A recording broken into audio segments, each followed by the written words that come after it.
Good evening, everyone. Today is the second day of the End Bad Governance protest. Anyway, the citizens of Nigeria at this moment are resolute. It is so clear that we know what we are doing, despite the heavy resistance, despite the federal government trying to budget billions upon billions of naira to stop the protesters. But the protesters are resolute. We know what we are doing and we know what we want. Now, this is the second day, and it's strange that the so-called president is unable to address the people. And if he is truly the president, he's supposed to have addressed the people. And maybe he's waiting for the 10 days of the protest to end before maybe people continue their normal life and so on and so forth. But if that is what he's thinking, or if that is what people are advising him to do, it is going to be so unfortunate about him, because if he's thinking that this protest is going to end after 10 days without meeting up this demand, he's just a joke. He's just a joke. As many people that are waiting for this protest to end, I have a message for them. These protests have not started. These protests have not started. At the end of the 10 days, the protest it is going to graduate to another level. You see, this time around, this is not 2020. This is not 2015. We are resolute and peaceful. There is nothing they will do that will break our backbone. We prepared for this. We took time to prepare for this, and we are ready.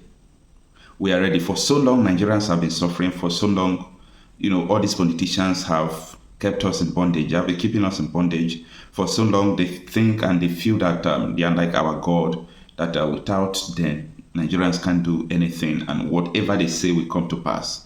Now, I have a declassified information about the plans of the federal government in this forthcoming protest. These are the things that will scare you. Number one, Tinubu is heartless and he is planning how to jail and kill some members and lawyers that organized the protest immediately after the protest. Allegedly, this information was sent alleging what is going to happen, or what the information they are getting from the presidency and so on and so forth.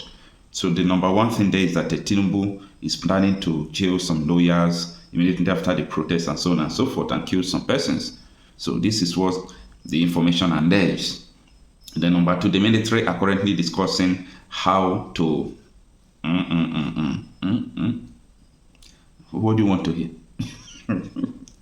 What do you want to hear? That is the second information I have here. What do you want to hear? The third one there is that Wike is trapped in Abuja right now because the protesters have strategically mapped out people monitoring his movement in case if he wants to escape. These informations are alleged, so I don't even know who sent it to me. It's a private information. I don't know. So this is what is going on. Take note of what I'm saying. I've never said anything that did not come to pass in this channel, right? So people do ask me, how do you get your information? I don't know. I don't even know how I get my information. But mind what you are hearing now. In no distance time, you will see things happening. Now, the governor of Lagos State is now officially in the list of sponsors of ethnic war against a particular tribe in Nigeria. He will face serious problem after this protest. And the last day is that the IGP is in serious trouble as we speak. These are the information I got. I don't even know how I got it, so nobody should ask me. And I said these information alleged. So they alleges what could happen or what is going on. Now, you see, Nigeria as we speak today, they are wiser than before. I was even thinking that how can we be able to mobilize rural areas to protest?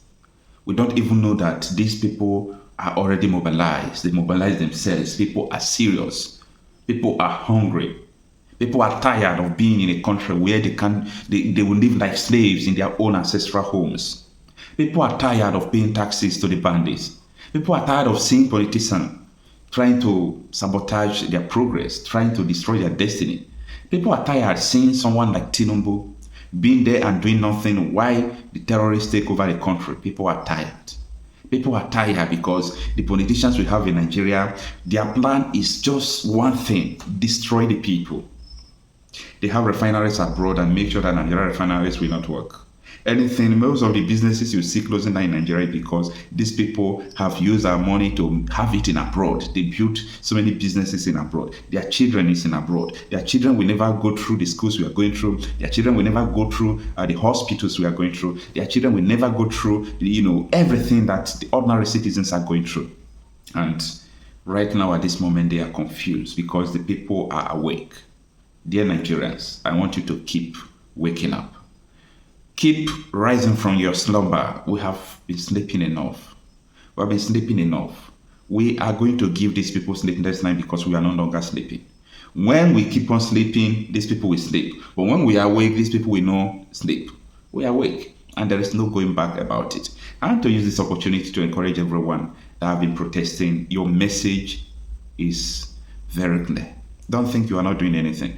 Don't think the sacrifice you are paying is nothing. I really want to thank so many people, including Deji, Adeyanjo, and so many lawyers who have been of help to people that has been arrested. They have been released. A lot of them have. In fact, there is no one arrested about this protest that have not been released. Why? Because this protest was planned. It was planned. So the message to Tinubu is simple. If you think you are going to just keep quiet till the protest finish, we are not planning to stop the protest after 10 days, and the heaven will not fall. We prepared for this, and I think we have everything it takes to sustain this, and we are going to sustain it. We are going to sustain it, and God will help us. So please continue doing what you are doing, folks. No matter what you are doing, continue doing it. Keep on supporting the project. Keep on supporting the program. Keep on supporting the protest. Don't give up. Immediately we give up, that will be their own strength. That is why we are not giving up. Please support everyone that is protesting. Anything you can use to support them, support them. People in diaspora, support people at home, support them by all means. Just give them call, encourage them. You know what is going on where you are in diaspora over there. The pressure upon you because you have to provide food, you have to provide assistance for people over there in your home, and even people you don't know will come and beg you. If Nigeria is good, no one will be begging you. If Nigeria is good, no one will be begging you. So these are the things I want people to understand, that we are living far, below our expectation as citizens, and we want the constitution to be scrapped. We want referendum. We want fuel to bring to the lowest rates that people can afford it, and there is no going back about this.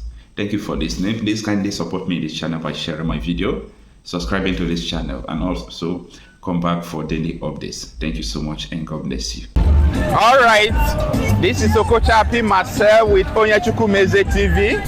As you can see, today is the second day of End Bad Governance protest. We are here right in Ika Federal Constituency in Agbo, Delta State. As you can see, look at this major road leading to the east to Asaba, Onitsha, and so many parts of the east. When you look at this road, we have blocked this road and we are not opening this road for 10 days or even more than 10 days as far as the protest is going to last. We have blocked this major road. This is the commercial hub of the federal road that leads from Lagos, going to the east. The youths are angry. So many politicians have been chased out of the city. As you can see, we have so many security operatives here. We have the military, we have the police, but I can tell you that they are acting professionally. They are behaving professionally. The youths are angry. Our message is simple. Our message is short. I just want to let you know that there is no going back about this protest. So we are going to be here, come rain, come sun. We have about 30 minutes of downpour here. There was rain. But we defy the rain, we defy the sun, we defy the weather because we know what we are looking for. And as far as we are concerned, there is no goods or services that are going to leave Lagos that will go to the east before this protest ends. So we block this major road. As you can see, this is a major road leading to the southeast. And there is no going back about it. We are resolute, we are peaceful. Look at the crowd over there. You can see we are not fighting, we are not doing anything bad. Only thing we are doing is that we said there will not be any commercial activity. So many politicians are not at home. So many politicians have been chased out of the city, and that is how it's supposed to be. This is our time. When the government fear the people, there will be freedom. There will not be oppression. The government will listen to the people. But when the people are always afraid of the government, there will be tyranny, there will be all sorts of things that you can never even talk about. So we are saying no going back to it. Our message is simple. We laid down 14 demands that if federal government can, meet this demand, we'll leave our streets. We'll leave the street and go to our various homes. And what are the demands? First of all, we want the fuel to come down to 200 naira. There is no business of, buying, 1 liter of fuel for 800, 1,000, 1,200. It is not necessary. People are suffering. We say the constitution is not the people's constitution. We need to scrap the constitution and have the people's constitution. And the third thing we are demanding for, we say that they should scrap the Senate. We said they should release Nnamdi Kanu and so many other demands, and the federal government are yet to, to answer to any of these demands. So here is Delta State, Delta North, Ika Federal Constituency. The people are peaceful, the people are resolute. Here the military, the police are not disturbing us because they understand the language that we speak. We are not playing here. So nobody have right to come and disturb us, because if anybody disturb us, they will have themselves to blame. We are peaceful and resolute, and there is no going back about it. So stay with us and watch to the end of how everything is going to play out. Thank you.